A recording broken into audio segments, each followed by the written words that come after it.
సువాసన ముక్కు పుటాలను తాకగానే అప్రయత్నంగా ఆగి ఆస్వాదిస్తాం. అలాగే మంచి వార్త మనసుకి ఆహ్లాదాన్ని కలిగిస్తుంది.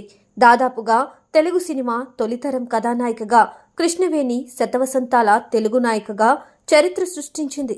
సావిత్రి, జమున వరకు తెలుగు సినీ నాయకులందరూ రంగస్థలం నుండి వచ్చినవారే. రాజమండ్రిలో బాలనటిగా నటనాలయం మెట్లెక్కిన కృష్ణవేణి తండ్రి డాక్టర్ కృష్ణారావు. 1924 డిసెంబర్ 24న జన్మించిన ఈమె తన 10వ ఏట బాలనటిగా 1936లో సతీ అనసూయ ధృవ చిత్రంలో నటించారు. తెలుగులో 12 చిత్రాల్లో నటించిన ఈమె కన్నడ, తమిళ చిత్రాల్లో కూడా నటించారు. ఈమె నటి మాత్రమే కాదు, గాయని, చిత్ర నిర్మాత కూడా. మీర్జాపురం రాజా మేడ రంగయ్య అప్పారావుని వివాహమాడింది.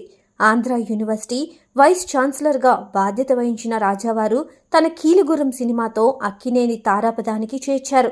జయా పిక్చర్స్ దరిమిల, శోభానాచుల స్టూడియోస్ అధినేత అయిన రాజావారు పలు విజయవంతమైన చిత్రాలు నిర్మించారు. తమ కుమార్తె మేడా రాజ్యలక్ష్మి అనురాధ పేరిట చిత్ర నిర్మాణ సంస్థను నెలకొల్పి మనదేశం, లక్ష్మమ్మ, దాంపత్యం వంటి చిత్రాలను నిర్మించారు. ఎన్టీఆర్, ఎస్వీఆర్, సూర్యకాంతం, విజయ్ కుమార్ వంటి మహామహులను తెలుగు తెరకి పరిచయం చేసిన ఘనత ఈమెదే. ఘంటసాలను, రమేష్ నాయుడికి సంగీత దర్శకులుగా తొలి అవకాశం ఇచ్చిన ఘనత కూడా ఈమెకే దక్కింది. పి లీలను నేపథ్య గాయనిగా తొలి అవకాశం ఇచ్చిన ఈమె సంప్రదాయానికి, సామాజిక విలువలకి తన చిత్రాల్లోనే కాదు తన జీవితంలో కూడా ప్రాధాన్యత ఇచ్చింది.